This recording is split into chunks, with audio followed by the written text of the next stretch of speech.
NDA के सहयोगी दल चिराग पासवान तलाश रहे हैं अपना ठिकाना, विपक्ष एकजुट, सत्ता बेचैन।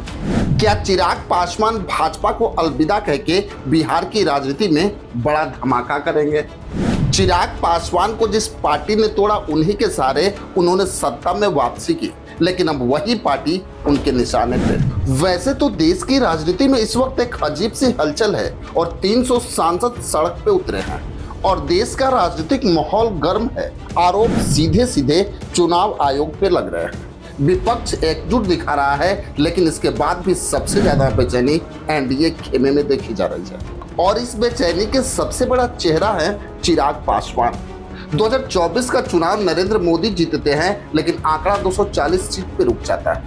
बहुमत अकेले नहीं मिलता, मजबूरी में भाजपा को नीतीश कुमार, चंद्रबाबू नायडू और चिराग पासवान जैसे सहयोगियों का सहारा लेना पड़ता है। लेकिन एक साल गुजरते गुजरते ही इन सहयोगियों के मन में भी सवाल उठने लगे कि आखिर हमारा भविष्य क्या होगा। वैसे तो मैं आपको बताऊं कि चिराग पासवान अपने पिता स्वर्गीय रामविलास पासवान की विरासत के वारिस है, जिनकी पार्टी को एक वक्त भाजपा ने तोड़ के उन्हें राजनीतिक जंगल में छोड़ दिया, जहां चिराग पासवान अलग थलग पड़े, लेकिन फिर भी उन्होंने वापसी की और केंद्र में मंत्री बन गए। लेकिन चिराग पासवान की मंत्री की कुर्सी नहीं, उनका सपना बिहार के मुख्यमंत्री की कुर्सी है और यही सपना उन्हें एनडीए में असहज कर रहा है। बीते महीने में चिराग पासवान की पार्टी में भूचाल आया। एक साथ चिराग पासवान के पार्टी के 139 नेताओं ने इस्तीफा दे दिया। इसके पहले भी 38 नेता चिराग पासवान के पार्टी को छोड़ चुके हैं। इन इस्तीफों ने चिराग पासवान की राजनीति को झटका जरूर दिया, लेकिन उन्होंने एक बड़ा कदम भी उठाया। चिराग पासवान ने अकेले चुनाव लड़ने की तैयारी की और नीतीश कुमार की सरकार पे कानून व्यवस्था पे सीधा हमला बोला, लेकिन यही हमला भाजपा को चुभा भी। खबरें तो यहां तक आ रही हैं कि भाजपा के शीर्ष नेताओं ने चिराग पासवान को फटकार लगाई है और नीतीश कुमार पे ऐसे बयान ना देने के लिए उन्हें मना भी किया है। यानी साफ है कि एनडीए में चिराग पासवान की आवाज अब असुविधा पैदा कर रही है। और सबसे बड़ा संकेत तो तब मिला जब अमित शाह सीतामढ़ी आए और नीतीश कुमार भी मौजूद थे, लेकिन चिराग पासवान ने कार्यक्रम में कदम तक नहीं रखा। वैसे तो राजनीतिक जानकार ये बता रहे हैं कि यह महज व्यस्तता थी या राजनीतिक संदेश था।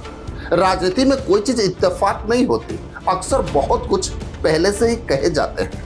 अब सवाल तो ये उठ रहा है कि चिराग पासवान की नाराजगी सिर्फ भाजपा से ही है या नीतीश कुमार से भी है, क्योंकि अगर देखा जाए तो चिराग पासवान का दोनों तरफ से भरोसा डगमगा रहा है।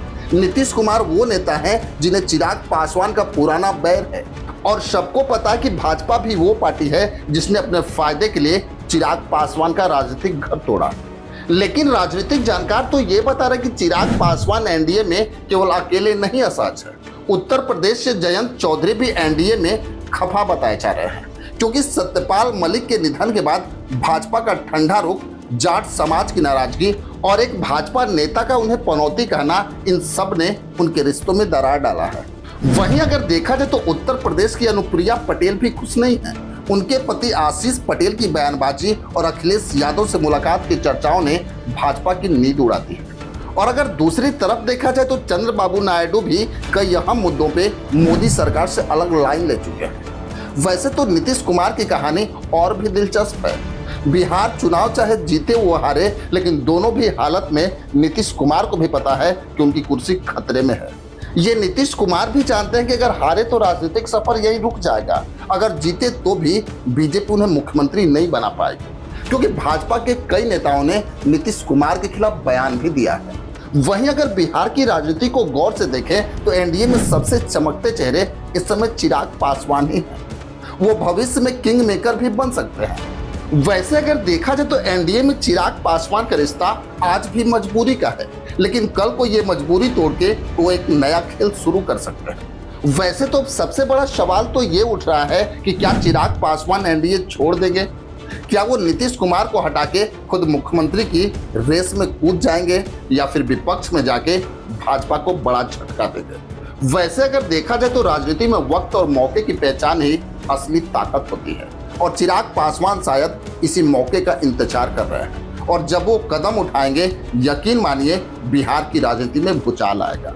वैसे तो आपकी क्या राय है, हमें कमेंट बॉक्स में जरूर लिखेंगे। बस आज के लिए इतना ही, फिर मिलेंगे।